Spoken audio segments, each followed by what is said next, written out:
Elke, look at you. How you doing? Sorry, I just turned my speaker on. What's up? No problem. How are you, Kayla? I'm doing so good. How are you doing? Good, good. Oh my God, we're still like enjoying like no pain for us here. What a Oh, great thing. It's been with us for like a month. We love it. I'm so happy to hear it. Absolutely, absolutely. And I want to talk about it in detail a little bit with you in a second. But where are you coming to us from, Elke? I'm in Nashville right now. You're in Nashville. Yeah. Us too. How long have you been here in Nashville? Okay, About a year. a year. How do you like it? It's cool. It's actually quite cool because before this, I was in LA for a year, but before that, I was in New York for 10 years, Right. and there's a really cool sense of community in Nashville. A lot of musicians, and I've liked that slower pace. Yeah, yeah, it really is special, right? Like I just came back from LA and of course New York we love, but there's something here. Absolutely. Yeah, totally. Where are you at? I'm in the Gulch neighborhood, which for my audience that may not know, it's like, kind of like downtown. There's some murals around, but yeah, Yeah, I interesting love the place. Gulch here in Nashville. Yeah, Yeah, yeah, yeah, totally. I love the Gulch. Totally. Great. So we're having fall weather, right? When we're recording this, it's like 60, late 50, 58, 59 degrees kind of day.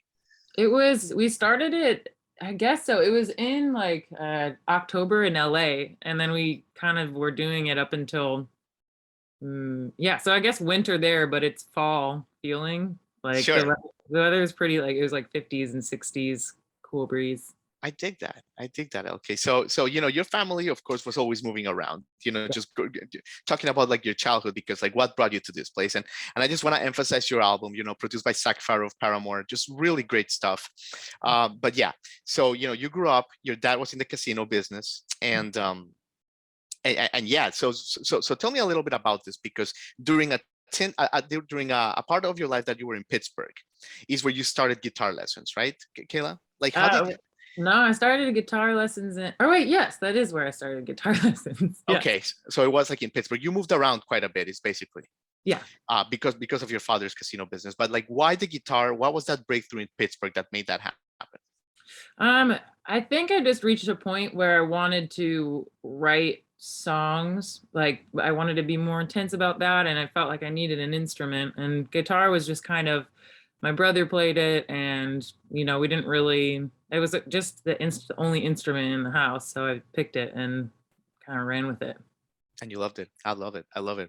And there's this epic story, in your path to where you are now, of you trying out for a musical in elementary school. So you like, you were into music and all that stuff, and you start singing "Hit Me, Baby, One More Time" by Britney Spears, right? And Yeah, I you think like did. everyone was expecting you to sing something theatrical, like that, like something more like, and you just blew everyone away. Tell us a little bit about this story. Well, it's basically that. I sang that song and I ran off stage and just like hugged my mom. And that's really the extent of it. I don't remember any reaction. I don't even remember feeling like I made the wrong choice, like with the song. I just was like, I did it, and like hugged my mom. And then like I just looked back on it and I was like, interesting choice, little Interesting Kayla. choice. It's funny how a lot of these songs, when you get older, you're like, oh, maybe that wasn't as innocent as I thought, right? Yeah, totally. I love that. I love that. Okay.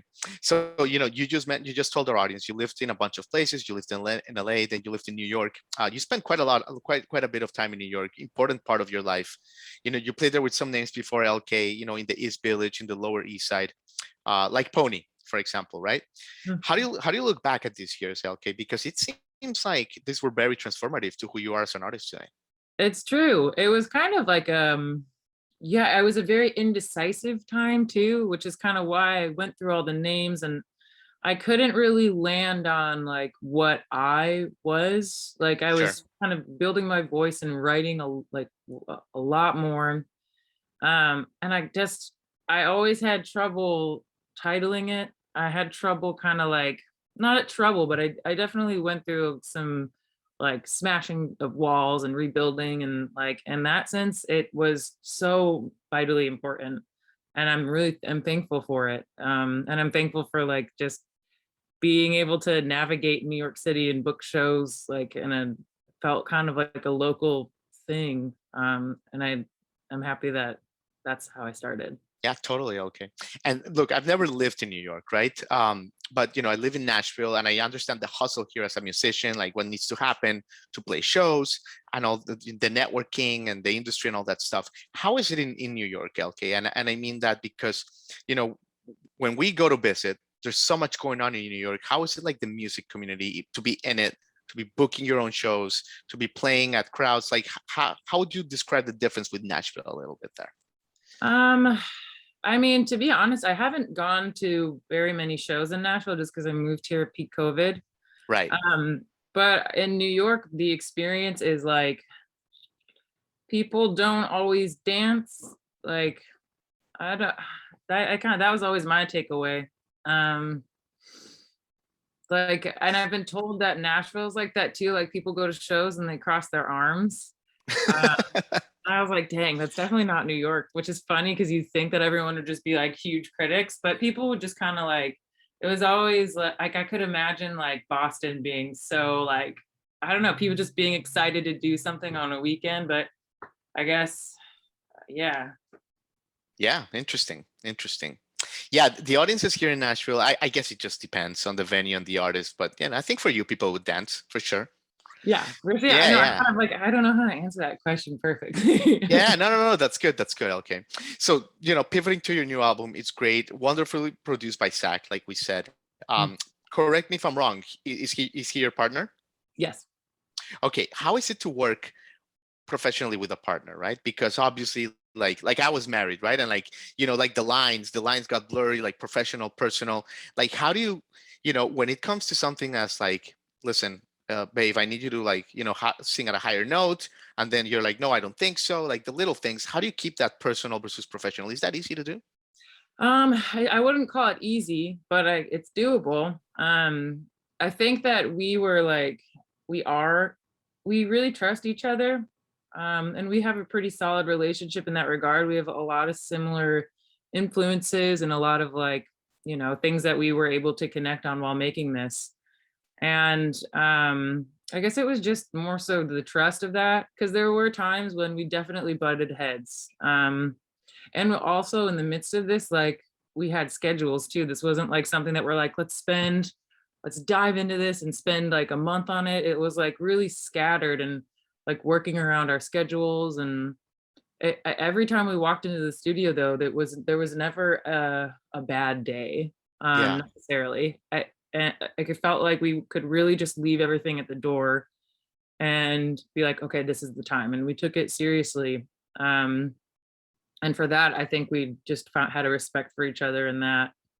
Um, and yeah, I kind of just like learned to, I don't know, there's like things that we would have to talk about on our own, like just our own personal needs, like things that, how to not hurt each other's feelings. Like that was definitely conversations that we would address. Yeah. And that's probably honestly what made it, was being able to talk in a safe space at a certain time and just be like, hey, it really sucks when this XYZ, or or vice versa. So yeah, communication, it was a big one. Definitely. It sounds like, yeah, you need like a certain level of maturity, and so like you guys, I think, nailed it at the right time. That's Yeah. great. That's great, LK. And you mentioned, we were talking about your vocal range, and I think in this album it's pretty interesting because on previous releases, right, like you've used the low end of your vocal register. I felt like in research, like it sounded like Nick Cave, Leonard Cohen, which we love. But in this album, in songs like Mothers, for example, which like obsessed with that song, Mm. The Dreamy Traveler, like Endless Love, and all this stuff, like you seem to like have like done a higher range, right? Um, Yeah. how was that changed for you in this album? I mean, that was definitely under like the influence of Zach for sure. That was the biggest thing that we would fight about. It's kind of like I had hardened this idea that this lower range is like, I was like, this is something that I really want to explore and keeping as a part of me as a musician, because I just really was um really interested in breaking down the gender roles in music and felt like there was power behind it, gave power behind what I was saying. And whenever I would sing higher, I just feel like I lost that power. Mm, But just by kind of it was a slow, tedious process of just being like, of Zach's gently pushing and being like, maybe like, um, maybe like try singing a little high or something. I think I started writing and in a way to have my voice higher too. I wasn't like in the studio going up octaves or Interesting. anything. I think it just kind of was I could feel his encouragement, and there was something there that I was willing to test. And Mm, because of his ability to, he's a really talented producer, and being able to be backed by that also gave me confidence to like explore a new way of feeling powerful. So it was a really good team effort in that way. that's super cool. I've never heard that. So like you were writing with that in mind. That Yeah. is super, super cool. I love that. That's awesome. Thank you, Zach, because it sounds amazing. Oh, we gotta thank him. Oh yeah, yeah. Kudos to you, Zach. So, all right, Elke. I mean, you're good, being so good with your time, but you have so many interesting things I want to talk about. I mean, your Burn Days artwork, for example, right? I mean, Wow. such great stuff. Like you are so talented, artist, visual artist as well. Illustrations, inspired by these crazy whimsical moments. You know, from your life living in New York, living in LA, like just share with us, are you still doing this? Are you gonna bring it to Nashville? Like where, like tell us a little bit about this. Oh, I love that you asked that, because that was such a passion project. Like over COVID, I was like, I really want to learn how to use Illustrator and Procreate. And I have all these like, I kind of wanted to create these small moments that I feel like could make you feel something. I was really Yeah, like, it's similar to writing, how I really like to mm, uh, invoke a feeling just by something that you wouldn't expect.